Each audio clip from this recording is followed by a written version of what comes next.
धन्यवाद केशनी जी।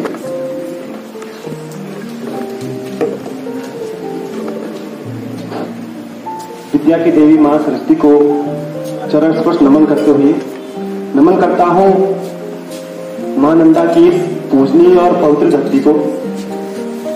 परम सम्मानित प्राचार्य महोदय, मेरे समस्त विद्वान शिक्षक साथी, शिक्षिका बहनें, शिक्षणेतर कर्मी, हमारे एलुमनाई, गुंजन और रिया और प्यारे बच्चों, जैसा कि आप सभी को विदित ही है कि मेरा चयन सहायक अध्यापक विषय विज्ञान के लिए राजकीय इंटर कॉलेज पांगूर, जिला पिथौरागढ़ के लिए हो गया है। मैं सर्वप्रथम पूरे विद्यालय परिवार का तहे दिल से आभार और धन्यवाद देना चाहूंगा कि आपने इस सूक्ष्म समय में मुझे विदाई देने के योग्य समझा। आज से 7 वर्ष पूर्व जब मैं इस विद्यालय में आया तो मेरे लिए सारे अनजान थे और केवल कालाजी ही मेरे जान पहचान के थे। 29 जनवरी 2016 को मैंने यहाँ पे पदार्पण किया था और 8 वर्ष की सेवा मैं यहाँ पे दे चुका हूँ और आज भी मुझे यही लगता है कि मैं यहाँ पे बिल्कुल नया हूँ। जब भी मैं प्रत्येक दिन स्कूल आता था तो वही, जैसे कि आप सभी ने कहा, तो मेरे अंदर वही चीजें, वही भावनाएं होती थी कि मैं अभी बिल्कुल नया हूँ। और वास्तव में ये मुझे अभी भी लगता है कि मैं बिल्कुल यहाँ पे नया हूँ और अभी भी लगता है, अभी भी मुझे ऐसा महसूस हो रहा है कि मैं सुबह यहाँ पे आया हूँ और अभी विद्यालय के चले जाऊंगा। 8 वर्षों का अनुभव तो मेरे अंदर, मेरे पास बहुत कुछ है, ज्ञान मैं बहुत बटोर के ले गया हूँ यहाँ से, लेकिन अभी भी मुझे ये लग रहा है कि मैंने सुबह ही ज्वाइन किया है और मैं भी जा रहा हूँ। इन 8 वर्षों के शिक्षण अधिगम प्रक्रिया के दौरान या इसके अतिरिक्त जो अन्य पाठ्य सहगामी गतिविधियां थी, जैसे वो खेलकूद हो या सांस्कृतिक कार्यक्रम हो या विज्ञान से संबंधित जितनी भी गतिविधियां हो, मेरी हमेशा कोशिश रही है कि मैं अपना बेस्ट दूं, चाहे वो कोई भी क्षेत्र हो। मैंने कोशिश की कि मैं हमेशा अपना बेस्ट दूं। और पढ़ाई की जहां तक बात है तो कक्षा 6 में जो जूनियर क्लासेज होती है तो मैं बिल्कुल बड़े मनोरंजन के साथ, आनंद के साथ, खूब उछल कूद के साथ आपको पढ़ाता था, आपके व्यवहारिक ज्ञान से आपको जोड़ने की कोशिश करता था और आप लोग भी उस चीज को समझते थे और आप लोगों ने मुझ पर एक बड़ा सा विश्वास भी जताया और आप लोग उस चीज को समझते थे। उन चीजों को आपने आत्मसात भी किया था और जो कठिन से कठिन चीजें आपको लगती थी, मैंने उसको सरल बनाने की कोशिश की और आप लोगों को पढ़ाने की कोशिश की। फिर सीनियर की बात आ जाती है तो वहां पे थोड़ा मेथड अलग हो जाता पढ़ाने का, वहां पे फ्लेक्सिबल भी होना पड़ता है, थोड़ा स्ट्रिक्ट भी होना पड़ता है, तो वहां पे वो चीज अपनाई है मैंने। मैं प्राचार्य महोदया से आग्रह करता हूं कि यदि समय की पाबंदी ना हो तो थोड़ा अपने विचार को और संक्षेप में रखने का प्रयास करूंगा। थोड़ा अपने जीवन की यात्रा आपको बता रहा हूं ताकि आप लोग भी थोड़ा उन चीजों से सीख सके जो मेरे जीवन में आई हुई है और हम भी इस चीज से उभर के आज राजकीय सेवा में आए हुए हैं। और आप लोगों को कभी इन चीजों आपको लगता है कि ऐसी कोई परिस्थिति आ रही है जिससे आप घबरा रहे हैं, तो मैं भी अपनी परिस्थिति बताता हूं कि हम भी किस परिस्थिति उभरे हुए हैं। बच्चों, मैं भी एक साधारण से परिवार में जन्मा हुआ व्यक्ति हूं और औसत बुद्धि का ही बालक हूं, लेकिन जीवन में मोड़ तब आया जब मैं कक्षा 8वीं में था। थोड़ा आप सुनिए इन चीजों को कि एक टीचर कैसे कैसे बच्चों को बोलता है। तो जीवन में पहली बार मोड़ तब आया जब मैं कक्षा 8वीं में था। हमारे हेड मास्टर थे जिन्होंने मुझे एक घटाना दिया था 2321 और उसके नीचे 21-23 था। एक था 2321 और नीचे 2123 था। वो डर मेरे मन में था कि मैंने आंसर 0 निकाल दिया। 0 तो आने ही था इसको।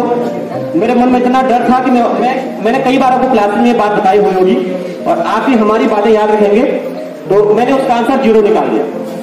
लेकिन उसके बाद क्या हुआ था, हमारे हेड मास्टर सर ने मेरा बाल पकड़े और दीवार पर उस टाइम पर बोर्ड अटैच होता था और खूब पटका दिया, मुझे बहुत ज्यादा पटका दिया।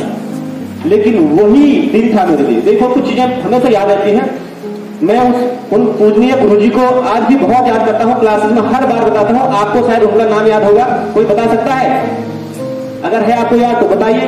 वो हेड मास्टर कौन होंगे हमारे जो कक्षा 8 में, जिन्होंने मुझे गणित में बिल्कुल पारंगत बनाया था? श्री नंदलाल जी। बिल्कुल अगस्त मुनि के हमारे हेड मास्टर रहे हैं श्री नंदलाल जी, उन्होंने मेरे जीवन में गणित में बहुत नया मोड़ दिया। देखिए वो दंड था जिससे मैं बहुत कुछ सीखा। हमने भी आपको बहुत सारे दंड दिए हुए होंगे, आपने भी उनको अन्यथा नहीं लेना है। मैं भी अन्यथा उस चीज को उस टाइम पे थोड़ा मुझे लगा हुआ होगा, मार पड़ी है, रोया था, लेकिन आज मैं उन चीजों को याद करता हूं। दूसरी चीज, जीवन में मोड़ तब आया जब मैं कक्षा 9th का बालक था।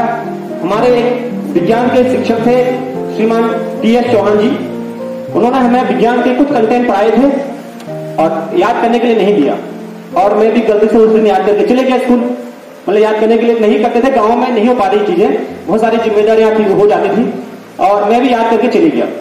दूसरे दिन स्कूल में जाते हैं तो टीचर पूछ लेते हैं, तो 3-4 पॉइंट थे वो मैंने बता दिए थे।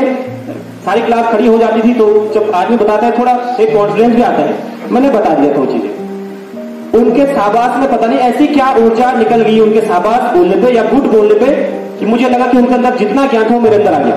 वहीं से मेरे जीवन में शुरुआत हुई सीखने की।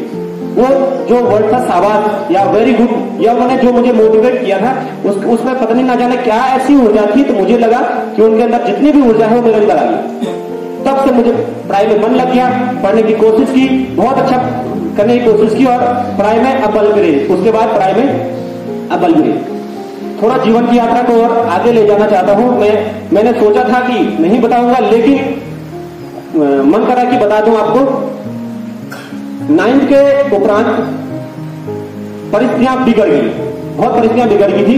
मैं बहुत ज्यादा संक्षेप में नहीं कहूंगा, परिस्थितियां इतनी बिगड़ गई थी कि आज आप जो मैं यहाँ पे आपको पढ़ाता हूँ या बैठा हूँ, आपको मुस्कुराता दिखता हूँ या तेज दिखता है, वो ऐसे ही नहीं है। इसके पीछे परिस्थितियां इतनी प्रतिकूल थी कि आर्थिक स्थिति हमारी इतनी कम, मैं इसको आप अन्यथा नहीं लेंगे।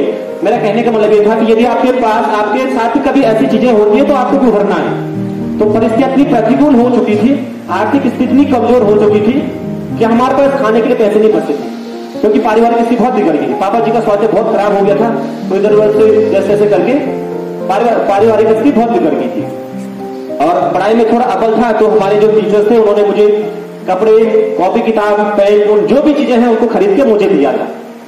आज उन्हीं की बदौलत मैं यहाँ पे बोल पा रहा हूँ या मेरा राजकीय सेवा में हुआ है।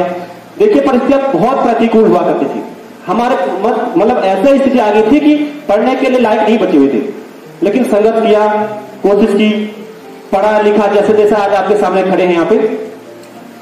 उसके बाद 20 वर्ष और 20 दिन की उम्र में मेरी शादी हो चुकी थी।